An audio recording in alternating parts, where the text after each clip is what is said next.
Having a core founding value that's that clear is like a real gift. And I actually didn't realize how much of a gift that was when I was young. Wow! You are listening to the Bold Business Podcast, where you will hear firsthand experiences about what it really takes to ensure market relevance and your company's future. As you will hear in this conversation, JJ Parker and I cover a lot of different ground. We're talking about business elements, and they boil down to one thing: how we are, how we show up in the world, and our own personal self-awareness. While we did not get to spend too much time in that particular topic, we did explore and discuss different places in business that we find ourselves needing to pause and look a little deeper, to hold up that mirror, to check in with ourselves. Are we self-aware enough? Is there something we're missing? How can we decide what to carry forward? Let me tell you a little bit more about JJ Parker. Not only is he the CEO of Tightrope Media Systems, he has been a business owner for over 25 years of the same business. Carousel digital signage software and Cablecast community media products are things that he has been working on when he found a need to connect people together and make technology accessible. Tightrope was started in 1997, and he has been applying his unique perspective on work, life, and personal expression ever since. Yeah, you might have intuited it. He's a nerd. His first computer was an Apple II, and then he went to art school and used MCAD. JJ believes entrepreneurship is an artistic expression, and every business can be treated as an art project, and maybe even should be. When he's not building companies, he's spending time with his wife and kids on the lake, playing tennis, snowboarding, even hanging off the side of a mountain. I'm going to get you back to JJ now. We're going to just jump in. Tell me, just real quick, why did you go into business, and how many employees do you have today, and how many years did it take you to get to today? Okay, you got to rewind the clock to 1996. I don't know what you were doing in 1996, but Graduating from high school. I was fresh into college. My first couple of years of college, I went to art school. So I went to the Minneapolis College of Art and Design.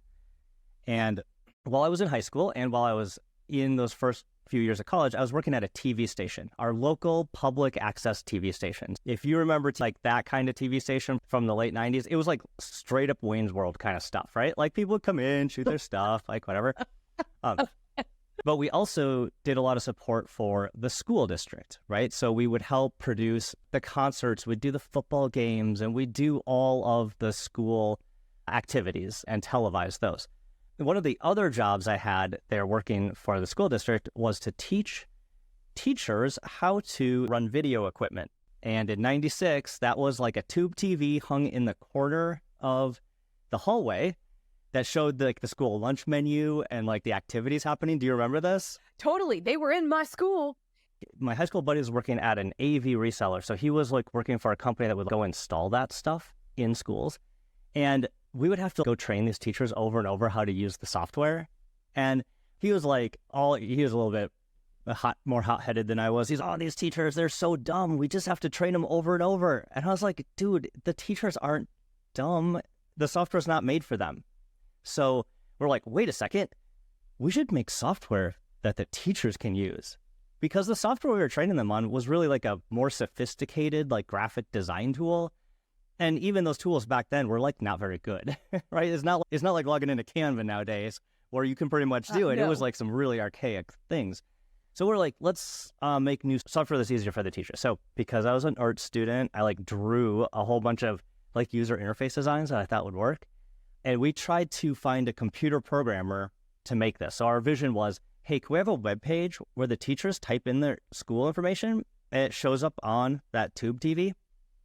Every programmer we found, they're like, yeah, dudes, websites and tube TVs don't connect. And we're like, they gotta connect, come on. We got a $5,000 loan from his mom. We bought a laptop and a stack of programming books like yay high.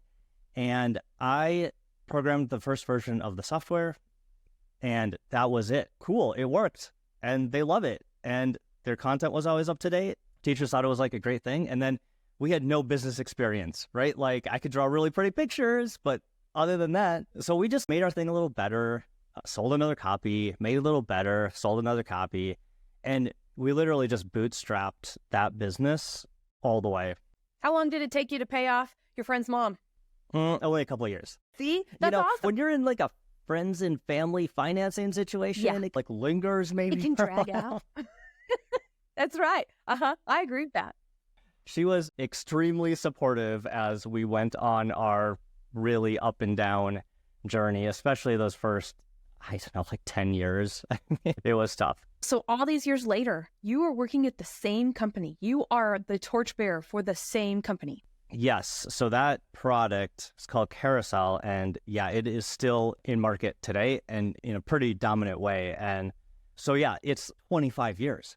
Like if you do the math, I don't want to tip off my age, but I started that company when I was 19 and it's 25 years old. And everybody is my age now because I told them when I graduated from high school. So we're all in the same boat, JJ. They could have figured it out, plus or minus a few years. So it's a pretty interesting journey that whole time. Like a lot of tech change, a lot of market change. It was a market. We're in today what's called the digital signage market. That wasn't even a word when we started. I know, right? So it's been pretty fun to be like in an emerging market for a very long time. Yeah. And it's mind-boggling to me that I have a 25-year-old software company. Who has that? That's nuts. It is nuts and awesome and unusual in general for a business outside of even technology. So you were on the early side of when technology met mainstream in a way that was meaningful outside of just us having them in our homes in a more of a workspace, connected community space. And then you're right, all of those changes. Again, leading on that early experience I had working at the TV station, we actually made a product called Cablecast, and Cablecast helps local government TV stations play back their shows. For example, whatever town you live in, the station that shows the city council meetings, that almost for sure comes off our software. It's crazy. We run like a majority of the TV stations in the country.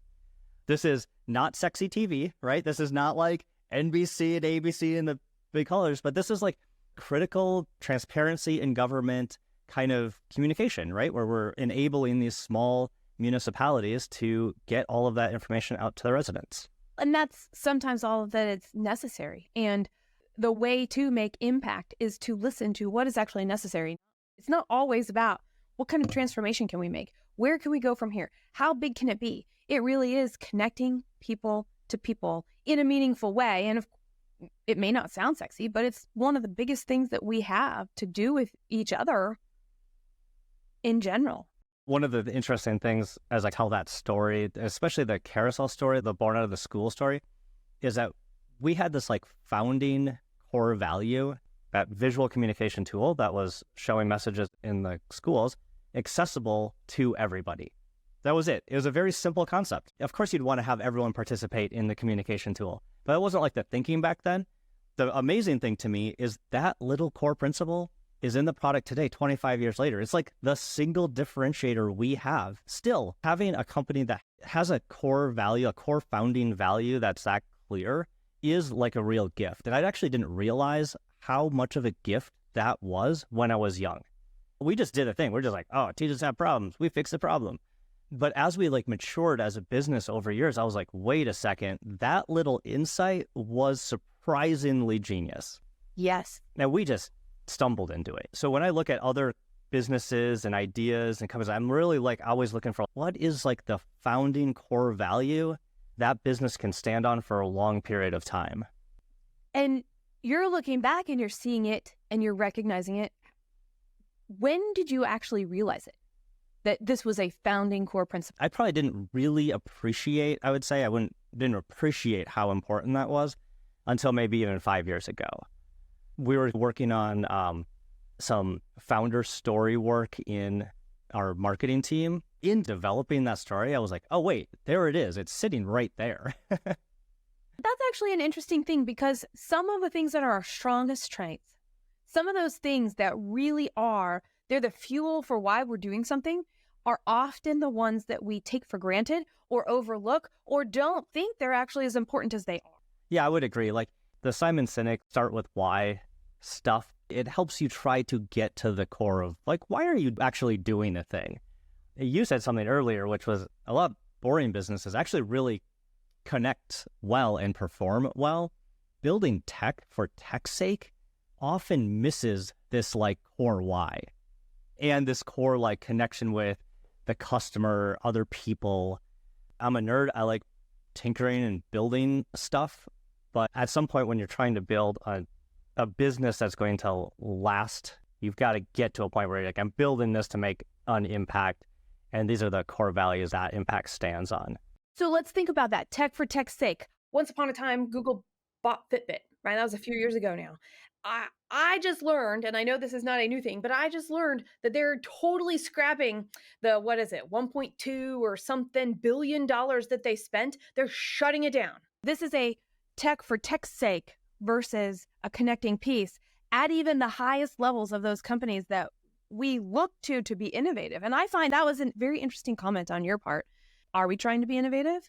Are we trying to do it for the sake of it? Or are we trying to do it to do something else and really knowing the difference? Or tapping into the fact that it's okay if it's not? I almost wonder if that's the normalization piece, right? We have to normalize that. So being aware of like why you're doing things. I actually literally started a business 10 years ago. I was having partnership issues with my business partner. Part of the story. Part of the story, yeah.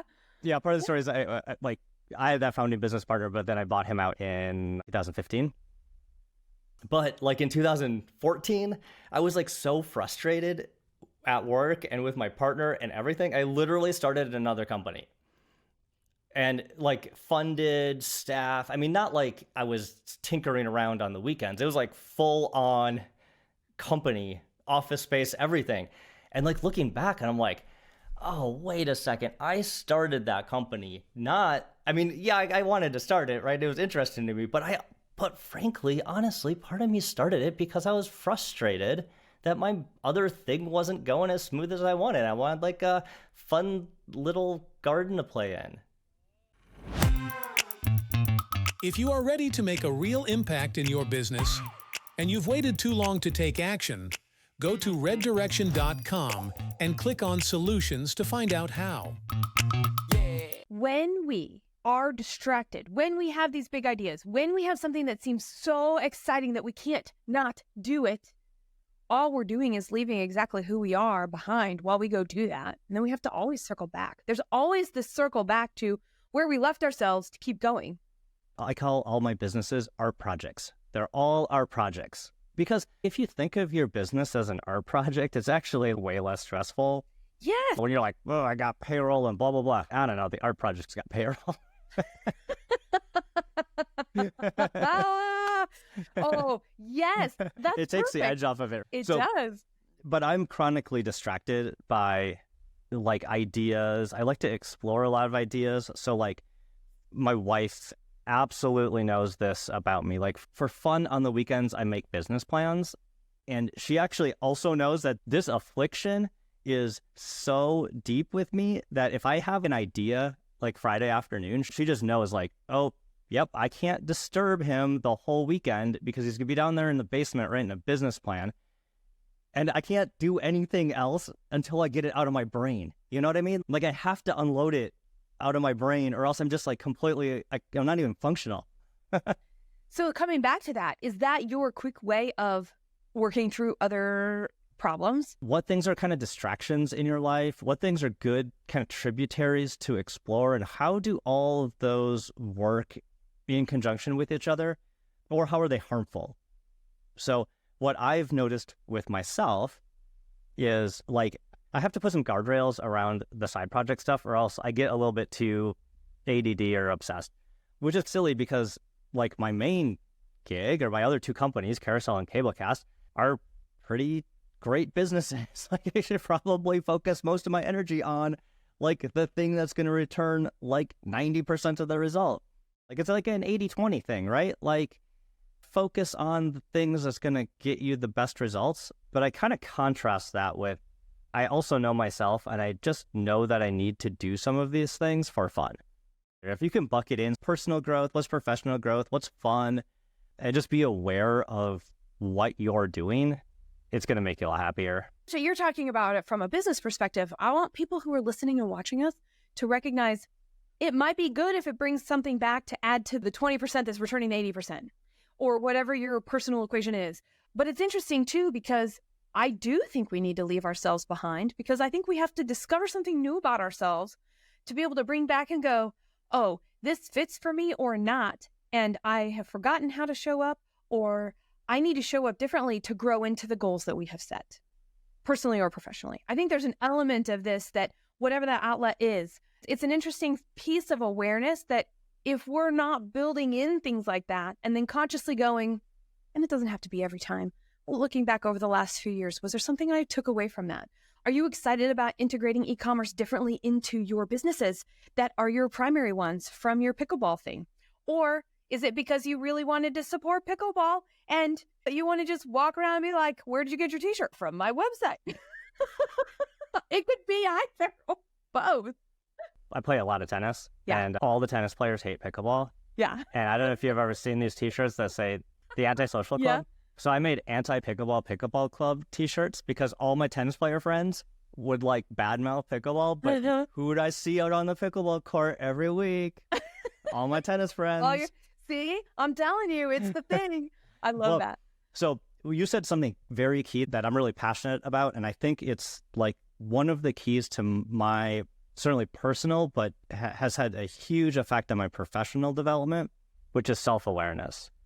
Especially us entrepreneurs, we're like running super fast all the time. We've got ambitious goals. We put 150% into our work. We often neglect big important parts of our lives to focus on some of our goals. But taking the time and working on self-awareness to understand, hey, what's actually motivating me? Why am I doing these things? What about my past would lead me to behave in some of these ways? Doing that work is really important, especially when you're an entrepreneur. It is true. We are our own biggest obstacle.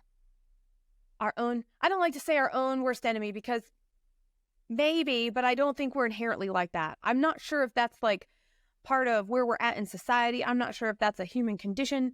All the reading I've done, whether it be Stoicism, theology, anthropology, talking with people all through time in different cultures, I can't tell. And maybe I'll never know that answer.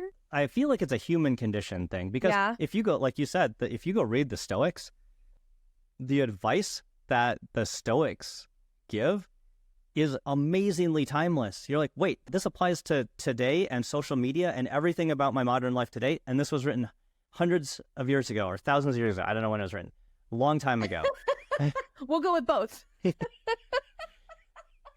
So to me, that kind of indicates a lot of the almost self-destructive behavior we have, or at least I wouldn't say self-destructive. That's a little heavy-handed. The self-limiting behaviors we have are in us. And what I think about a lot, actually, is what did it take from a brain perspective to survive in the woods with no resources? You're a human. We plunked you. We put you in the middle of the woods. Survive. Don't get eaten by a lion.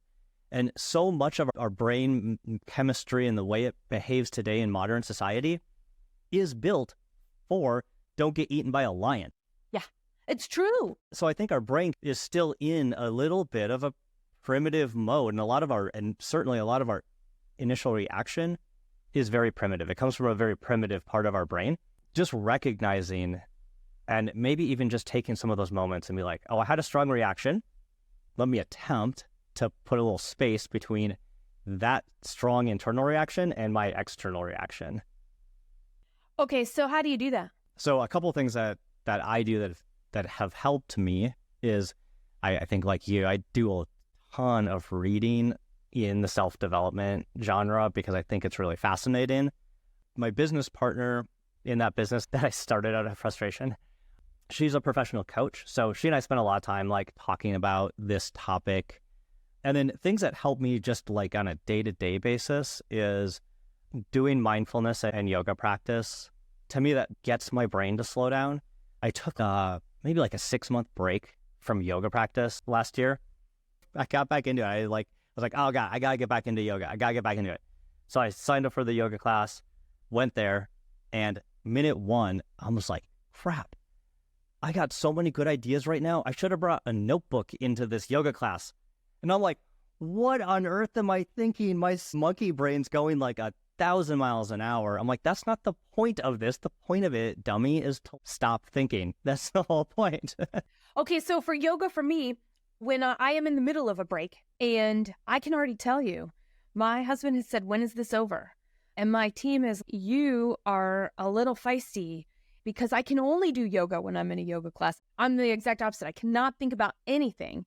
And I love that because it's the only place in the entire world. And so in my household, it's when is Jess going to yoga? Then everything else can happen. Is how, like when you go to the basement to write a business plan, everybody knows. And I think that's interesting. And for me, when I get all the ideas and I have a voice recorder, I hate having my phone with me.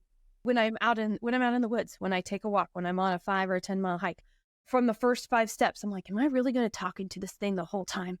Am I really going to? And sometimes I do, but that's when it shows up for me. So it's a cool thing that you're talking about, that maybe each one of us will open the floodgates of what we haven't been able to access. Another trick of mine is, especially if I'm going to have a hard conversation with somebody, I'll make myself a hot cup of tea, and I won't put it in this insulated mug I have. I'll put it in just like a regular ceramic mug, because then I can feel the heat on my hands when I hold it. And something about that for me helps ground me and gets me back into the moment and just takes the emotion down just enough. So I'm making like much more thought out and rational choices. So you actually have practices that are almost, whether it could be ritual, it could be ceremonial, but they're used in the moment to help you achieve a goal. Yeah. Yep. Yeah. How long have you been doing that? Is that a newer thing, or is that something that you reflected and just knew about, or? No, so back in 2015, I got super interested in like how to give my team feedback and actionable feedback. And so back then, you probably remember that like personality assessments were a thing, 360 feedback was a thing. So I had constructed this version of 360 feedback for my team, and we did it. But then the whole team was like, JJ, my coworkers think I'm too assertive. What should I do? I'm like, I don't know, be less assertive. Yeah. So what's next? That's great. That started these awesome conversations. Yeah, the next client, come in, I'm an awesome coach. What I realized was like, hey, this feedback, like personality test, 360, like that's all fine, but it's like data. But how do we get the coaching opportunities for these employees and for everybody? And what I noticed in the market, if you're an executive, there's like lots of coaching opportunities. Like you have an executive coach, you have leadership offsites, you get like speakers, maybe you're involved in a Vistage group, or you got all of these growth opportunities. But if you're rank and file, and especially if you're like a frontline worker, like interacting with our customers, you have almost no coaching opportunities. So we actually me and Melissa set off to build what we called a Coreology. It was like an online coaching platform. So you'd get a light personality test. They would just bucket you into the big 5, right? So it's pretty standard. And then it would provide you with like specific coaching based on your personality trait. Like I'm very introverted, which means just I need to think in order to talk. And a lot of people would be like, oh yeah, JJ's kind of arrogant. Like, what are you talking about? I'm not arrogant. And they're like, yeah, we say stuff to you and you just sit there. I was like, I'm thinking, what are you? What? Right? Hi, pause. There's a power there. It's a practice. And then meanwhile, like we've got these extrovert coworkers and it's just like diarrhea of the mouth. I'm like, will you shut up so we can all think? So we had thousands of videos and we would deliver coaching packs. Like here's a conflict coaching pack, but it's tuned to you, Jess, who might be assertive, low patience, and like highly extroverted. Anyway, we were working on that. And that's really where I got super interested in understanding different people's personality. And again, this isn't good or bad. This isn't right or wrong. It's an is thing, right? Your brain is just wired in a way, and it's luckily wired in a different way in all of us. It's what makes humanity beautiful. But the more we can understand like how I'm wired and how you're wired, and maybe how we can work together in a really effective way. Otherwise, it's button heads all the time. All right, that's a whole big rant about that, about that company where we were trying to bring those kinds of coaching opportunities. And that's where my absolute obsession with self-awareness has come from. I kept getting told the way I should be, and I never felt like the way I was told I was actually was the way I actually am. And that goes way back. Maybe you are or know a company that is looking for support to double their revenues to $3 million, $10 million, or $25 million. Jess Duell will roll up her sleeves to quickly understand your growth strategy and assess how you work with uncertainty, how much stamina is being used to make decisions, and how your current priorities align to your long-term growth goals. You can schedule a complimentary consultation to find out more at reddirection.com. And now, back to the program. I remember knowing I could always get the job done by myself. And when I found myself in my first company where I had to have a leadership role and not only rally people, but be clear enough that we were all moving in the same direction to hit generally the same time targets, and time is definitely is a challenge for me. That, I think, is when I actually remember figuring out I have to do a lot of work so that I can show up in a way that people can receive me to hear the information they need to get their job done. And saying that out loud, I don't think I've ever said that out loud before, JJ. That's a remarkable insight. Like, if everyone could have that insight that you've had, and you must have had that insight years ago, that was like an absolute gift. I'm sure it's affected. You were able to say, hey, I recognize a thing. I'm not showing up the way I want. I'm going to figure it out. And that's amazing. It probably has deeply affected your work and core happiness. It has. It also reminds me I want to just go be in the trees more. So as extroverted as I am, I enjoy the silence and the connection that the outdoor brings, because I don't know if it's busyness. I don't know if it's sound. I don't know if it's all the vibrations. All I know is at some point, that's the most tiring. People are not tiring. Behaviors are not tiring. Tasks are not tiring. But they take away from the time to do that big creative work, which is probably why when I said earlier, immediately stuff happens, because it's the time that everything else is at bay enough that my energy has another place to go. So that's an interesting thing too about like this concept of energy management, which I'm sure plays a huge role in continuing to carry the torch. How do you evolve? Having a 25-year-old company means there are big changes because the world changes. Sometimes it's technology. The way people will buy or interact with what we're selling changes. Sometimes it's other things. And so I'm curious, how has this self-awareness, both consciously and unconsciously over time, helped you either anticipate or be ready for or respond to the marketplace changes that made it necessary for you to go, okay, if we're going to, I've got my founding principle, if we're going to continue, how do we do that? When we first started, we were selling like a rack-mounted computer that you'd slide in an equipment rack. You would run one channel. It cost like $8,000. It was an appliance model. You bought an appliance. You bought the thing. That's right. You bought the thing. The thing came in a box. There are a lot of people that listen to this podcast that know exactly what that means. And there are people who listen to the podcast who have no concept that computers came in many boxes at one point and had multiple pieces that you hooked together outside of a keyboard, a mouse, and a screen. So we went from that model and fast forward to today, we're 100% software as a service subscription revenue. So we had to go from an appliance sale, perpetual software license, then we moved to a software only model, still a perpetual software license. Then we moved to a subscription model.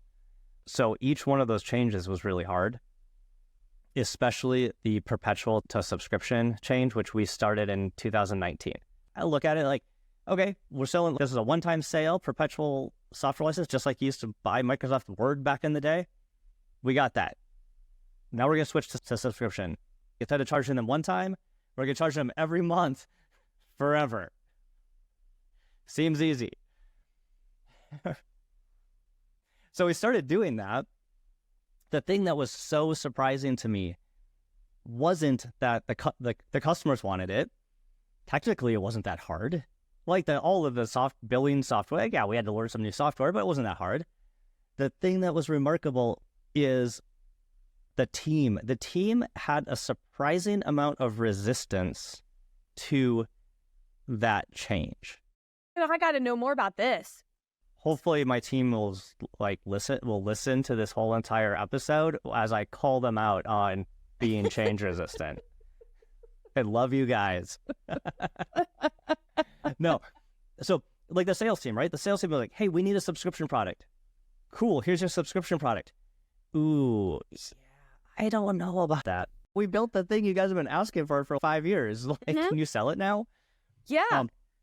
I'm being a little dramatic, but it was surprising how much internal resistance we had when we made these bigger moves. And to me, the lesson there is change management, especially if you're in a little startup, like 3-4 people, yeah, no one's going to get any significant whiplash if you like pivot instantly. Like everyone's, oh, cool, we got to go run over here now. Cool, let's go. But when you've got a company that's 50, 60 people, it gets harder to move the ship. And especially when you make big business model changes, it's surprisingly hard. We had like a little bit of a ship it and forget it mentality. Hey, order came in. We closed the deal. We sent the invoice. The thing went out the back door. We're good. On to the next one. But the subscription business is, no, we got to earn that business every single month, right? So we have to show value every single month. The thing I love about software subscription businesses is it really aligns the value of our product with the value that the customer is receiving. So yes, I like it, but it's a different mentality. How much did you lean into all of those training modules and doing that self-reflection for your team during this time? I'm guessing it was a big part of it because I can completely understand.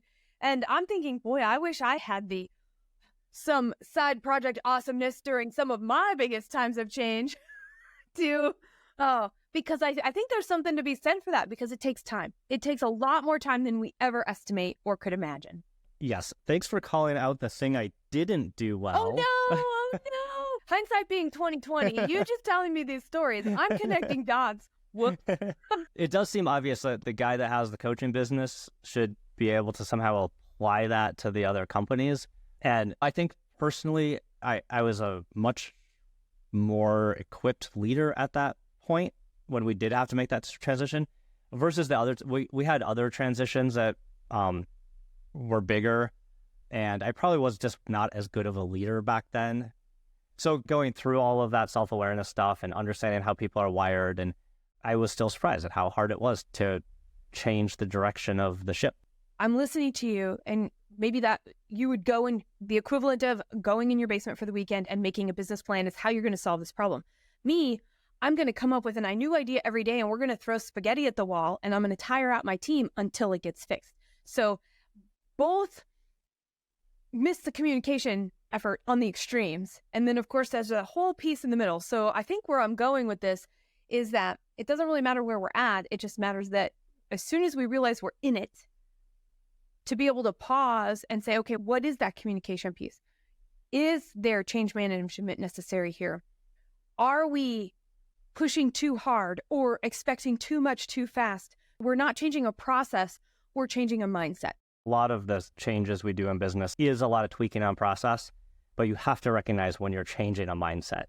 And sometimes that's hard to do because we're all like in the weeds all the time. And again, it's like, how do you zoom out on your business to see it more holistically so you can work on it and not in it?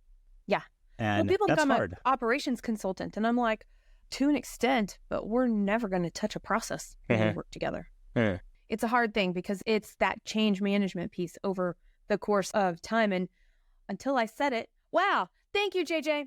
I don't know. Are you sure you're the one that's on the couch here? The other thing with all that change stuff, yeah, surround yourself with really complementary leadership team. Yes. So we spend a lot of time as a leadership team knowing each other's strengths and weaknesses, communication styles. So it's not me. Like, I didn't do all that work. No, I didn't pivot the everybody company. did that work. We all did it. We all did it. And ultimately, though, as the role that you're in, and in Red Direction, the role that I'm in, we're responsible for the container with which it can all occur. I call myself the company cruise director. Yes. And so like my job is to make sure we're going in the right direction and everyone's having a good time. Focused on growth? Listen to more programs like this which support the challenges and opportunities you are working with right now. Come on. Search Bold Business Podcast for the key terms at reddirection.com or your preferred podcast listening app. How do you step back and work on your business?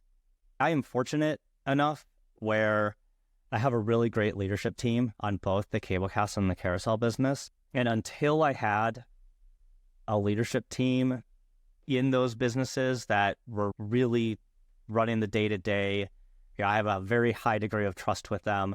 One of my goals for the past 10 years has been to basically be unemployed. If I'm anywhere near whatever you're doing day-to-day, that's not a good sign. So I want to make sure that I am like available to the team from a strategic perspective, from culture, but get myself out of the day-to-day so I'm not a necessary piece of it. That is what allows me to look more holistically at the companies and say, hey, are we headed in the right direction? What are the markets doing? What's the general economy doing? I also started doing a thing where, did you ever hear this book, Vivid Vision by Cameron Harris? He's like the 1-800-GOT-JUNK guy. So I started writing a document called the Vivid Vision. I started doing this in 2013 or something, 14, somewhere in there. So the idea of Vivid Vision, it's like you write the future like it is present. So I started doing this exercise alone. Like I wrote this document that described what the company was 3 years from now. I didn't share it with anybody. I just wrote it. So it was like how it felt, how people acted, what kind of products and services and what markets were in. I wrote this whole thing. I forgot about it. And then a year later, I found it on my computer. And I was like, holy cow, half this stuff or almost all this stuff came true. That's weird. And then I wrote it again the next year, but I showed it to just a couple trusted folks in my leadership team. I'm like, hey, you guys wrote this. What do you think? Putting a document like that out there for your team, because like it feels really personal. It feels like they're, I don't know, like in your head a little bit too much. And are you handwriting it or are you typing it?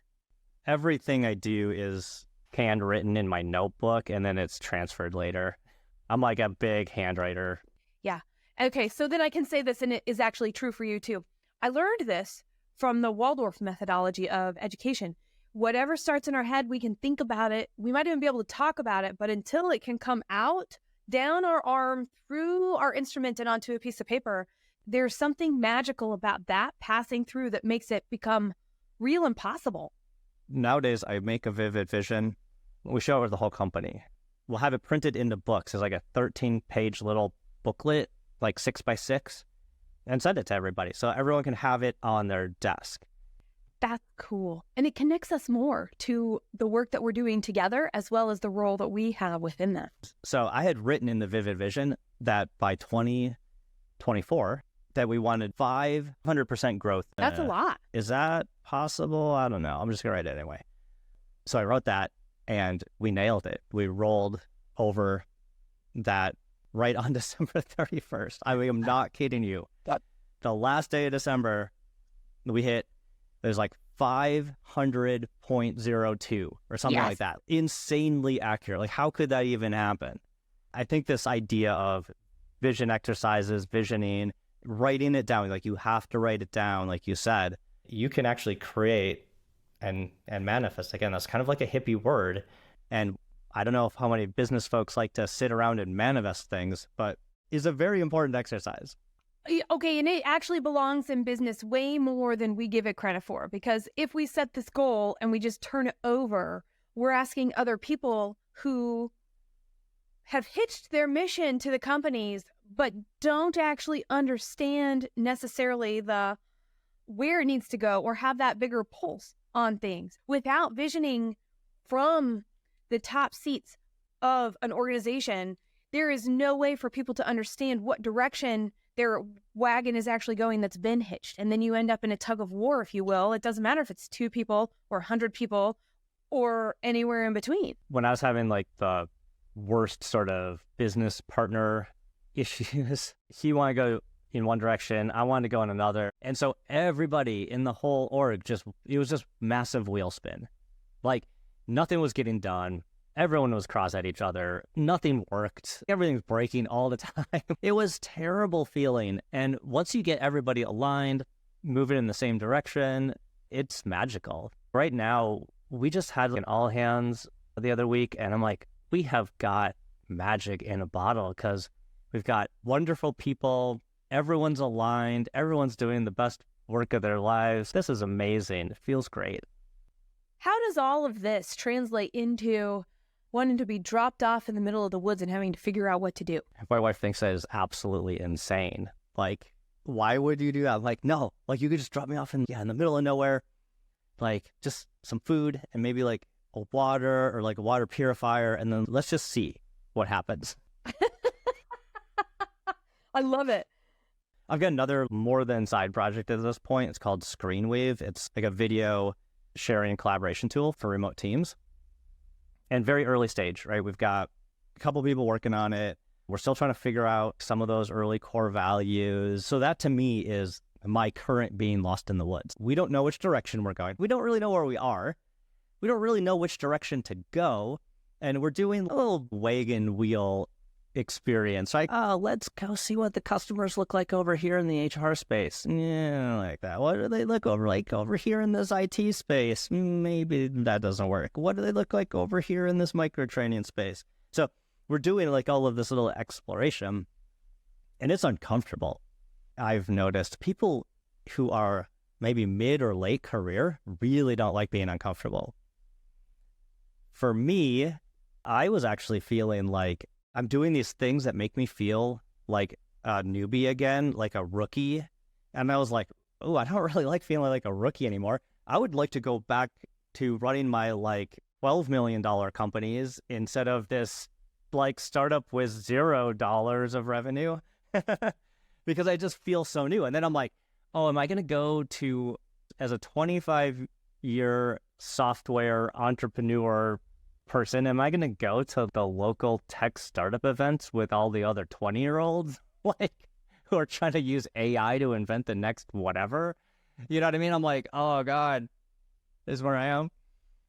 But I think it's actually good. Just so you know, I find the people that are the most fascinating are the second-time CEOs of long-standing businesses. So they're our age. They've got to be cool because they're our age. Yeah, there you go. Beyond that, usually they're maybe a little older. Interesting. But yeah, so you're willing to be a noob is the word of the day. Mainstream 12-year-old word anyway. I got that one. But you're right. It challenges your identity. And it's hard to have identity challenged. Yeah, for sure. That's probably the hardest thing. The other thing I was really conscious of is, are we attaching too much of our self-worth to our vocation? So this is like a super artist thing. Like when I was in art school, we would get assigned like a piece to create, painting, drawing, graphic design, whatever it was. We'd go off for a week and make our precious piece of art. We'd come back to class, hang them all around the room, and then one by one, the entire team would tell you why your piece of art is a giant piece of crap and it doesn't mean anything. So you want to talk about hardening your ego. But then one of the more valuable lessons I got from art school is you are not your art. Your art might be an expression at a point in time in your life, but you are not your art. It's not you. Just make your next thing better. Do you find yourself becoming attached again? Do you find yourself going, oh, I've become my thing? Or did art school also help you make that boundary? And I've got that boundary forever now. Almost like a competitive advantage I have, or an advantage I have, is that I have a very clear boundary there, or a very hardened boundary. I love when people say my startup is dumb and it's not going to work. Like, why? Share with me why, and then I'll make it better. I don't care what you say. You're actually not finding markets that are underserved. You're just finding a place where you can create connection and accessibility. We've got digital signage, which is visual communication. We got television playback, which is video communication out to citizens. We've got the video collaboration and sharing, which is like employee communication. I've got even the Coreology, which was the coaching and self-awareness business, was all about how do you communicate with your coworkers better. So everything I do is wrapped up in this idea that I want to help people communicate with each other more effectively. So part of that is being self-aware, like aware of how they are so that they can be more comfortable with themselves. And then a host of all of these tech tools that kind of make communication either easier, smoother, faster, more effective. So it sounds like you found your calling and it's taking different forms over time. Yes, I would say that is pretty consistent. And that would be an interesting exercise for actually probably anybody of any age could do this, is to look back. What is the commonality across all of the endeavors, roles, positions, jobs, creations that have been done, and what drew you to them, and what do you feel like you did well in it? And be able to go, how do you use that? Probably thinking back, there's probably roles that people have been in that maybe didn't give them a lot of energy. They felt like they were a drag. And that's a sign too. That's like the anti-sign. Oh, yep, that one was a real drag. So it's probably not that. Which one's energized you? Which one? Yeah, yep. And if you can find the thing that really lights you up and motivates you, it's great. Yeah, we hear these stories of like our parents or older generation where they're just like, oh yeah, I just ground it out in the 9 to 5 for 80 years. I hated every minute of it. Like, that's not what you should do. Like there is a certain core value of sticking to things and trudging through the mud. And sometimes they had to do that. I come from a family where there were people who did it and they complained and did not do anything about it. And then there were people who did that and did not complain because they came home and they built replicas of the Hubble telescope. Or they came home and they built somebody a kitchen table who had, didn't have the money to buy a new one and it broke. Sometimes it's an end to a means, and there's nothing wrong with that because it allows us to have the freedom to do what we want to do too. Yeah. Yeah. And I find that it's like finding your happiness. Yeah. So what makes it bold? What makes it bold to really get uncomfortable and maybe find the glimmer of what does make one happy to be able to move toward that? What a bold person is what? Courageous, makes uncomfortable moves. What is your definition of bold? Just curious. It changes every day. Sometimes it's putting one step in front of the other. Sometimes it's, oh, what do I have to say no to? Other times it's, oh, I recognize I've been putting this off and I really need to have this conversation with this person. Or, oh, I see because of the reflection work and the strategic work that I'm able to do, I see this change coming, and it's bold to stop and look at what has come or what's coming before it actually arrives, to be able to navigate it a little differently. Yeah, I think to me, the root of it is courage, because it's really easy to not do anything. And I don't know, this problem will go away, or I'll just ignore this problem or whatever. It does take a lot of courage to stand up and say, hey, you know what? This isn't working. We got to change. If you want to make big moves, you have to have enough courage to do it. You have to have enough insight and enough conviction to actually follow through with that decision. And I've got this like very specific idea about generational wealth where I don't like it. So like I have this whole plan where we give our kids some amount of money, but not our entire estate. We're going to donate the rest of it. Here, there's a fun little insight to my marriage. And we agree on that. My wife and I agree on that. But we're at the lawyer's office. We're working on the actual legal stuff. And I was like, here's what I want. I want a number written on this piece of paper that commits us to giving that amount to the children. That's it. Nothing. Like, where's the paper to sign that right now that commits me to this decision right now and I never have to think about it ever again? And the lawyer's like, I don't think we should draft an agreement that you can't go back on. And I'm like, yeah, no, I want to come fully committed, one-way door, never go back. There would be like an insight. Like I wanted to make a very bold, committed, never go back, burn the ships move. And they weren't really comfortable with that. Now, that's not like the sword I need to die on. We made everything much more loosey-goosey. But I am the kind of person that is totally okay with marching into battle with no backup plan, with no plan B, with this has to work or we're going to die. I'm comfortable there. Apparently not everyone else is. I learned that just like a year ago. Wow! Jess hosts the Bold Business Podcast to provide insights for building a resilient, profitable business by deeply understanding your growth strategy, ensuring market relevance, and your company's future. It is bold to deeply understand your growth strategy with your host, Jess Dool. Get more information about how to drive solutions and reset your growth mindset at reddirection.com. Thank you for joining us, and special thanks to our post-production team at The Scott Treatment.